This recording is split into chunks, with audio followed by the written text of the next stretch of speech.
ज्योतिषदीप channel में आपका स्वागत है। जैसा कि आप ज्योतिषदीप चैनल के पूर्व भाग में वास्तु के विशेष मुहूर्त प्रकरण के विषय में ज्ञान अर्जन कर रहे थे, जो विशेष रूप से आपके जीवन के लिए शुभ लाभदायक होगा और यदि उसका उपयोग करेंगे तो वास्तु का कार्य करने में आपको विशेष लाभ सिद्ध होंगे, जिससे आपका कल्याण होगा और दूसरे व्यक्ति आपके इस मुहूर्त ज्ञान से प्रभावित होंगे। इसी के साथ में जैसा कि आप देखते हैं कि इस वास्तु के विषय में कुछ जिनको वास्तु का ज्ञान नहीं है या वास्तु में रुचि नहीं है या वास्तु के प्रति एक तरह से नास्तिक व्यक्ति हैं, वे उनका कथन प्राय सुनने को मिलता है कि वास्तु का अभी प्रारंभ हुआ है, वास्तु तो अब शुरू हुई है। ऐसा कदापि नहीं है। वास्तु हमारी आदिकाल से थी और आदिकाल से ही इसका प्रयोग किया जा रहा था। आदिकाल से ही अनेक प्रकार के निर्माण इस वास्तु के आधार पर किए जा रहे थे। जैसे उदाहरण के लिए जो इंद्र की 4 सभा हैं, वो वास्तु से ही विश्वकर्मा ने सबसे पहले इस सृष्टि में उनको बनाया और वो हमारे लिए आज भी एक उदाहरण स्वरूप शास्त्र सम्मत हैं। इन जो चीज शास्त्र सम्मत होती हैं वे प्रमाणिक होती हैं। इसलिए मैं पुनः उन वास्तु नास्तिक व्यक्तियों को प्रेरित करना चाहता हूं, उनको अवगत कराना चाहता हूं कि वास्तु का प्रादुर्भाव कुछ समय पूर्व नहीं हुआ, आदिकाल में हुआ था और जो परंपरागत आदिकाल से आज तक निरंतर चला आ रहा है और चलता रहेगा, जिसके प्रमाण के रूप में आज हम वास्तु के कुछ ग्रंथों का वर्णन करेंगे, जिनके आधार पर आप बड़े प्रामाणिक ढंग से, बड़े ठोस रूप में ये कह सकते हैं कि वास्तु आज नहीं आदिकाल से थी और आज भी आदिकालीन वास्तु ही चल रही है। बस केवल अंतर इतना है कि यदि वास्तु का ज्ञाता विद्वान हो, उसने उसकी गहराई के साथ में उसका अध्ययन किया हो, मनन किया हो और अध्ययन मनन के द्वारा सांसारिक प्राणियों को अनेक प्रकार से लाभ पहुंचा रहा हो, तो वो वास्तु विद्वान कहलाता है और वह धर्म का कार्य करने वाला होता है। ऐसे धर्म पुरुष आदिकाल में थे, आज भी हैं और रहेंगे। लेकिन इनके विपरीत भी जो छोटी मोटी पुस्तक पढ़ लेते हैं, कहीं से सुनी सुनाई बात को सुन लेते हैं और उसी तथ्यों के आधार पर अनर्गल की वास्तु करने लग जाते हैं, वो शुभ कल्याणकारी नहीं हैं, वो पापाचारी हैं और पाप का फल भोगना पड़ता है। इसलिए फिर पुनः आपको याद दिलाता हूं कि वास्तु आदिकाल से थी, जिसके प्रमाण ग्रंथ हैं, जिनका हम अध्ययन आज भी कर रहे हैं और करते रहेंगे। उनका यदि पालन करते हुए हम वास्तु का कार्य करेंगे तो वो प्रभु परमात्मा, वो वास्तु पुरुष हमको निश्चित रूप से आशीर्वाद प्रदान करेगा और उसके आशीर्वाद से हम फलीभूत होंगे। इसी बेला में देखिए कि वैदिक कालीन ग्रंथ, इसी वास्तु को जब हम कई वैदिक कालीन ग्रंथों में देखते हैं तो उन ग्रंथों में वास्तु का विस्तृत वर्णन सुनने को, पढ़ने को मिलता है, जिसका उपयोग आज भी किया जा रहा है। वैदिक कालीन ग्रंथों में ऋग्वेद, यजुर्वेद सामवेद, अथर्ववेद 4 वेद प्रमाणिक हैं। 5वां वेद उपवेद है, जिसका विस्तृत रूप से वर्णन ऋग्वेद, जिसका विस्तृत रूप से वर्णन वास्तु के लिए किया जा रहा है। उसमें वास्तु के प्रमाण हमको पढ़ने को मिलते हैं। इसी प्रकार से दूसरा है पुराणकालीन ग्रंथ, जो हमारे प्राचीन ग्रंथ थे। कई ऐसे ग्रंथ थे प्राचीन जो पौराणिक में, पुराणों में लिखे गए, और वो पुराण 18 पुराणों में से ये पुराण हैं, जिनका आज भी हम अध्ययन मनन करते हैं और वास्तु के क्षेत्र में इनका उपयोग करते हैं, जो मनुष्य के लिए बहुत ही लाभकारी सिद्ध होता है। उनमें से पहला ग्रंथ पुराण है मत्स्य पुराण। भगवान विष्णु ने मछली के रूप में अवतार लिया, मछली को मछली के रूप में अवतार लिया, और अवतार लेने के बाद उन्होंने सृष्टि की रचना की। उस सृष्टि की रचना में मत्स्य पुराण में वास्तु संबंधी अनेक प्रकार के बड़े तथ्य, गुण तथ्य मिलते हैं, जिनका आधार लेकर के हम वास्तु की रचना करते हैं। दूसरा ग्रंथ है वराह पुराण।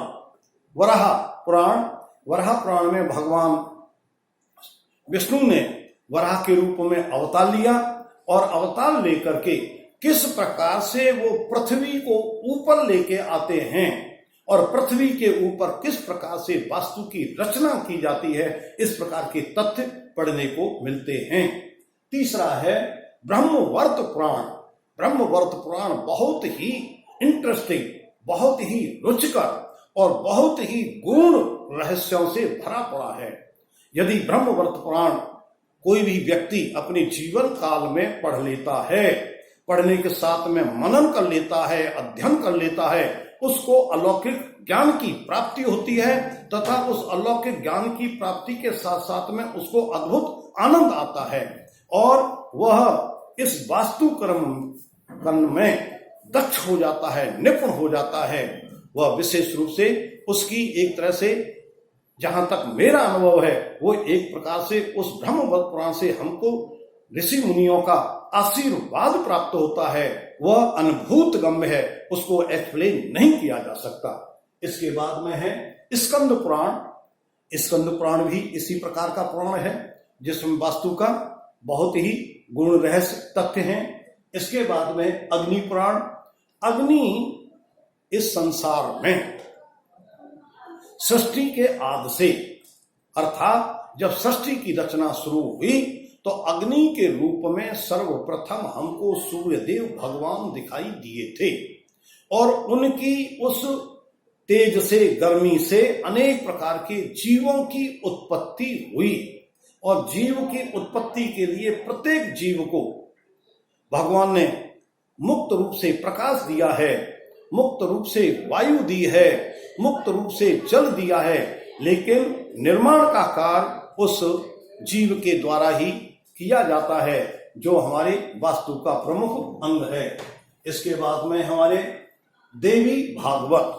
देवी भागवत, यदि आप देवी भागवत का मेरे कथन अनुसार एक बार भी अध्ययन कर लें, मनन कर लें, तो आदि शक्ति के रूप में देवी है, आदि शक्ति के रूप में शक्ति रूपा है, जिसमें देवी भागवत में अनेक देवियों की उत्पत्ति किस प्रकार से होती है, वो उनका जीवन किस प्रकार से चलता है, और वो किस प्रकार से अनेक राक्षसों का मर्दन करती हैं, उनकी विस्तृत विवेचना देवी भागवत में है। और उस देवी भागवत में कितने मूल गुण रहस्य हमारी वास्तु से संबंधित हैं। देवी भागवत एक ऐसा ग्रंथ है, जो कोई जातक अपने जीवन में एक बार, 2 बार देवी भागवत का अध्ययन कर लेता है, मनन कर लेता है, उसके भाग्य खुल जाते हैं, उसके पूर्व जन्म के सभी पाप नष्ट हो जाते हैं, और वह अपने जीवन काल में वास्तु विद्या का ज्ञान प्राप्त करता है, जिससे अनेक व्यक्तियों को लाभ प्रदान करता है। इसके बाद में देवी भागवत के बाद में हमारे गरुड़ पुराण के विषय में आप देखते हैं, आपने एक इसकी रूढ़ी बना रखी है, किंवदंती बना रखी है कि जब कोई सांसारिक प्राणी इस संसार से चला जाता है तो उसकी मोक्ष के लिए हम गरुड़ पुराण पढ़ते या पढ़ाते हैं, और उसको भी इस कलयुग में फॉर्मेलिटी के रूप में अदा किया जा रहा है। विधिवत रूप से उस गरुड़ पुराण को नहीं पढ़ा जाता, उसके कुछ छेपकों को, अंश मात्र छेपकों को अल्प समय में सुना दिया जाता है। वही छेपक भी बहुत ही लाभकारी और मोक्षकारी होते हैं, मोक्ष दिलाने वाले होते हैं। यदि ऐसे गरुड़ पुराण को विधिवत रूप से नियम पूर्वक गंभीरता से मनन किया जाए, चिंतन किया जाए, अध्ययन किया जाए, तो उसके अंदर भी आपको वास्तु के बड़े रहस्य छिपे हुए मिलेंगे जो आपके लिए कल्याणकारी सिद्ध हो सकते हैं। इस गरुड़ पुराण के बाद में श्रीमद् भागवत पुराण, आप जानते श्रीमद् भागवत पुराण के विषय में कि जब वेद व्यास ने 18 पुराणों की पूरी रचना कर दी थी, 4 वेदों की रचना कर दी, 18 पुराणों की रचना कर दी, उसके बाद भी वेद व्यास बड़ी विचलित और अतृप्त मन में बैठे हुए थे और बहुत ही किसी भी सोच विचार में डूबे हुए थे। उसी समय पर नारद मुनि आते हैं और नारद मुनि उनसे प्रश्न करते हैं कि आज इस प्रकार से क्यों। वो अपनी वेदना को बतलाते हैं और उस वेदना को सुनकर के नारद मुनि उनको ब्रह्म ज्ञान देते हैं कि हे व्यास जी, यदि आप महाभागवत पुराण का इस प्रकार से श्री गणेश करें, इसकी रचना करें, तो आपकी सभी प्रकार का से जो चिंता मनन है या वेदना है वो समाप्त हो जाएगी और आपका कल्याण होगा और उस कल्याण के साथ में संसार का कल्याण होगा। आज वही महाभागवत पुराण जो बहुत ही अधोगति को प्राप्त जीव होते हैं उनको भी मोक्ष दिला देती है। इसी महाभागवत पुराण में अनेक प्रकार के हमारे वास्तु संबंधी रहस्य छिपे हुए हैं या उनके तथ्य दे रखे हैं। यदि उन तथ्यों को हम अपने वास्तु क्षेत्र में प्रयोग करेंगे तो वह हमारे लिए लाभकारी सिद्ध होते हैं। इसके बाद विष्णु धर्मोत्तर पुराण, विष्णु धर्मोत्तर पुराण भी अद्भुत ग्रंथ है जिसमें वास्तु के बहुत ही सिद्धांत, नियम और अटूट प्रकार की तथ्य पर दिए गए हैं जो बहुत ही लाभकारी है। इसके बाद में भविष्योत्तर पुराण, भविष्योत्तर पुराण भी अद्भुत और लाभकारी ग्रंथ है जो वास्तु के लिए बहुत ही तथ्यों को बतलाने वाला, नियमों को बतलाने वाला तथा अनेक प्रकार की वास्तु के संरक्षण की विधियों को बतलाने वाला है, जिससे वास्तुकार को बहुत ही दक्षता प्राप्त होती है। इस प्रकार से ये हमारे पुराण हैं, प्राचीन पुराण हैं, प्राचीन ग्रंथ हैं जो ये सिद्ध करते हैं कि वास्तु आज से नहीं आदिकाल से थी और है, जो हमारी ब्रह्म विद्या का रूप है। इसके बाद में आप देखते हैं कि कुछ हमारे प्राचीन साहित्य हैं। ये थे ग्रंथ और साहित्यों में बहुत बड़ा अंतर है। साहित्य की रचना हमारे कवियों ने की है, बाद के कवियों ने की है, और ग्रंथों की पुराना रचना हमारे वेद व्यास ने की है, जो अद्भुत तपस्वी थे, संसार के अद्भुत व्यक्ति थे। तो प्राचीन साहित्य में वाल्मीकि रामायण है। वाल्मीकि रामायण का, क्योंकि वाल्मीकि रामायण संस्कृत में है, क्लिष्ट भाषा में है, इसका मनन करना, पठन करना, उच्चारण करने में बड़ी पीड़ा होती है, शुद्ध उच्चारण नहीं हो पाता है। यदि इसका शुद्ध उच्चारण किया जाए और बड़े ध्यान पूर्वक इसको पढ़ा जाए तो जीवन के अद्भुत लक्षण इसके अंदर प्राप्त होते हैं और वास्तु संबंधी अनेक प्रकार के आपको इसमें उदाहरण और अनेक प्रकार के नियम, अनेक प्रकार के गुण रहस्य प्राप्त होंगे जो आपके जीवन को सार्थक सिद्ध कर देंगे। इसी प्रकार से दूसरा ग्रंथ है महाभारत। महाभारत में आप देखते हैं कि जो एक शब्द के कारण से ये महाभारत हुआ कि अंधों के अंधे होते हैं। यदि दुर्योधन को जो वहां भवन बनाया गया था उसको ये लग रहा था इसमें जल है, ब्रह्मस्थान में जब जल नहीं था, जिसके कारण से उसको ये शब्द सुननी पड़ी। लाक्षागृह की जो स्थिति बनी थी, अनेक प्रकार के जो भवनों का निर्माण के विषय में महाभारत में अनेक ऐसे प्रमाणिक ग्रंथ, प्रमाणिक उदाहरण हैं जो महाभारत के कराने के पूर्ण योग कारक थे, जिनके कारण से महाभारत हुई। उस ग्रंथ में भी वास्तु के गुण, रहस्य और तथ्य और नियम हैं जिनका आज भी हम पालन करते हैं और हमारे वास्तु के क्षेत्र में काम आते हैं। इसके बाद में कुछ हमारे वास्तु के ग्रंथ, प्राचीन ग्रंथ और हैं जिनके विषय में हमारे ऋषि मुनियों का, विद्वानों का बहुत ही विचारणीय तथ्य है कि जिन ऐसे ऋषि मुनियों ने, जिन्होंने हजारों वर्ष, सैकड़ों वर्ष तपस्या की और फिर ग्रंथों की रचना की, उनमें से ये जो प्राचीन ग्रंथ हैं उनमें से पहला ग्रंथ है बृहत संहिता। बृहत संहिता आज के समय में चाहे ज्योतिष का क्षेत्र हो, चाहे वास्तु का क्षेत्र हो, यदि किसी व्यक्ति ने, वास्तुकार ने या ज्योतिषी ने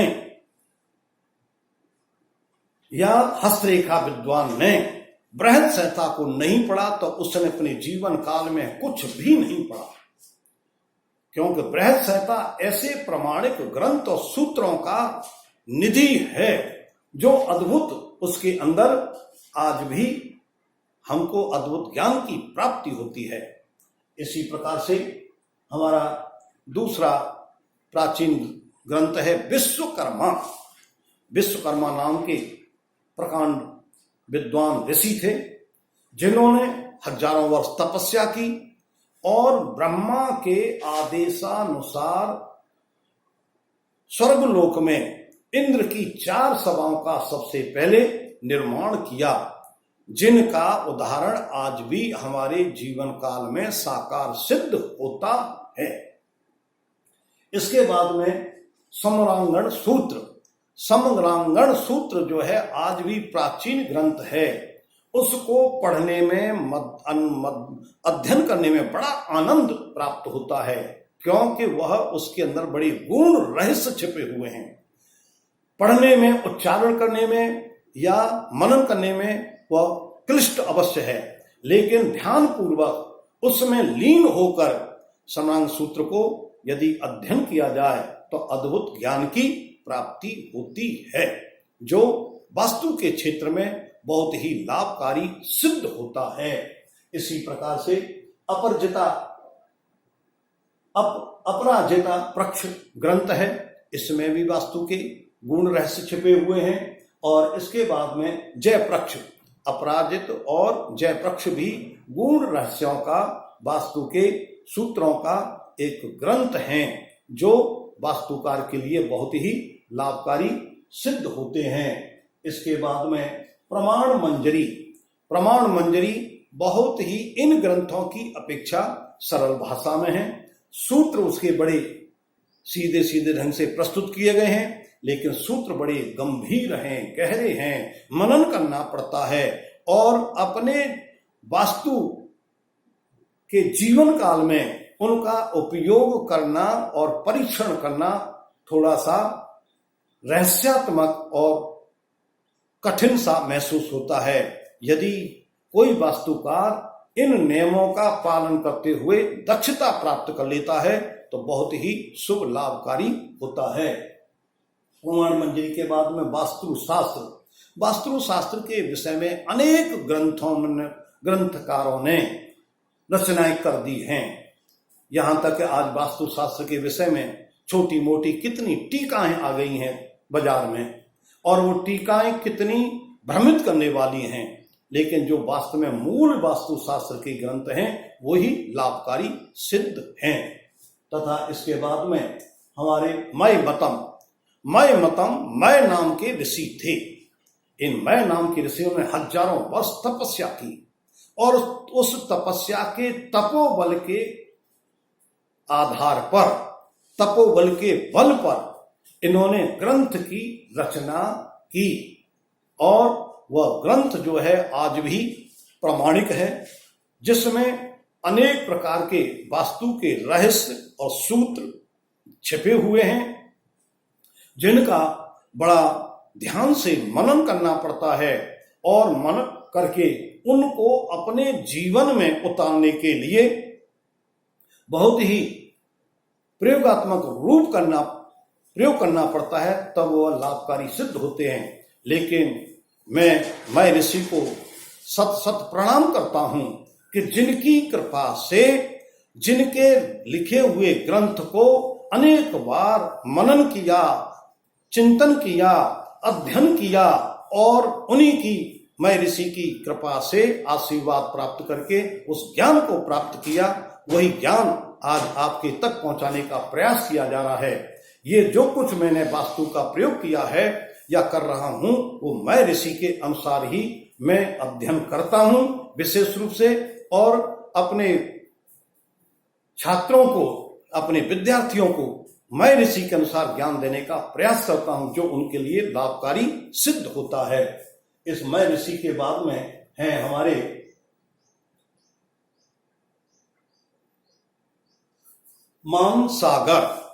मानसागर भी ग्रंथ अद्भुत ग्रंथ है, जिसमें वास्तु के विस्तृत रूप से विश्लेषण किया गया है और अनेक प्रकार के नियमों का और सूत्रों का इसमें विस्तृत वर्णन किया गया है, जो वास्तुकार के लिए विशेष रूप से लाभकारी सिद्ध है।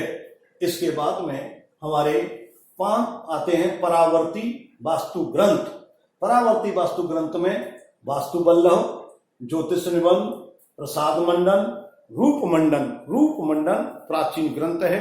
इसमें अनेक प्रकार की जो हमारी मूर्तियां हैं, उन मूर्तियों के आयुधों का वर्णन है, क्योंकि वास्तुकार को देवालय में भी अपना कार्य करना पड़ता है, वास्तु करनी पड़ती है, तो कौन से स्थान पर कौन सी मूर्ति का स्थापना किया जाए और उस मूर्ति के कौन कौन से आयुध प्रभावशाली होते हैं और कौन कौन से आयुध जो है प्रभावशाली नहीं होते हैं। यदि कोई मूर्ति अपने आयुधों से परिपूर्ण नहीं है तो वह जीवन में फलदायी नहीं होती है। इसलिए रूप मंडन का अध्ययन मनन करना एक वास्तुकार के लिए बहुत ही शुभ, लाभकारी और फलदायी है। रूप मंडन के बाद में कोदंड और कोदंड के बाद में शिल्प रत्न तथा वास्तु रत्नाकर में भी काफी अच्छे तथ्य छिपे हुए हैं जो वास्तुकार के लिए बहुत लाभकारी हैं।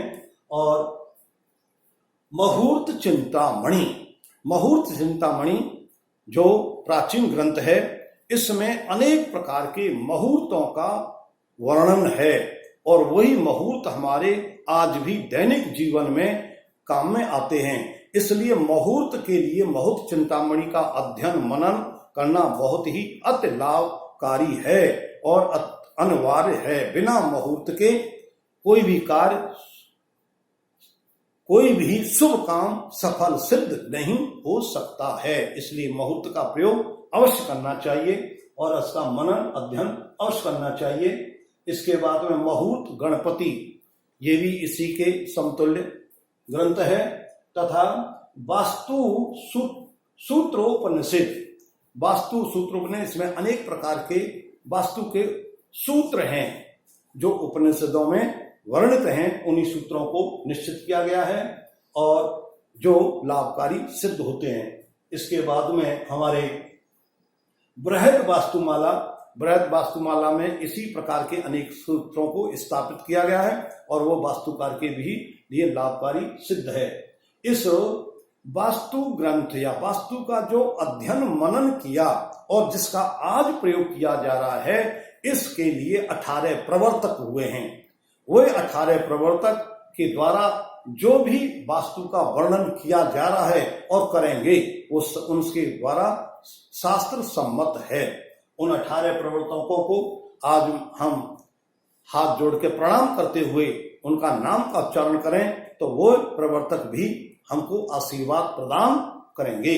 उनमें से पहले प्रवर्तक हैं भृगु, दूसरे हैं अत्रि ऋषि, तीसरे हैं वशिष्ठ मुनि, चौथे हैं विश्वकर्मा, पांचवें हैं मय ऋषि, छठवें हैं नारद ऋषि, सातवें हैं नग्नजित, आठवें हैं विशालाक्ष ऋषि, नौवें हैं पुरंदर ऋषि, 10वें हैं ब्रह्मा जी, 11वें हैं कुमार ऋषि, 12वें हैं नंदीश ऋषि और 13वें हैं शौनक ऋषि, 14वें हैं गर्ग ऋषि और 15वें हैं वासुदेव ऋषि, 16वें हैं अनिरुद्ध ऋषि, 17वें हैं शुक्र ऋषि और आखिरी हैं 18वें बृहस्पति ऋषि। इन ऋषियों 18 प्रवर्तक अर्थात इन 18 ऋषियों को जो वास्तु शास्त्र को सीखना चाहता है, वास्तु शास्त्र में ज्ञान प्राप्त करना चाहता है, वास्तु शास्त्र में दक्ष होना चाहता है, जो नित्य प्रति इन 18 ऋषियों को हाथ जोड़कर इनको नमस्कार करेगा, नमन करेगा, उसको ये निश्चित रूप से आशीर्वाद निश्चित देंगे और वो श्रेष्ठ और सुयोग वास्तुकार बनेगा। इसी भावना के साथ में आपका कल्याण हो, कल्याणम अस्तु।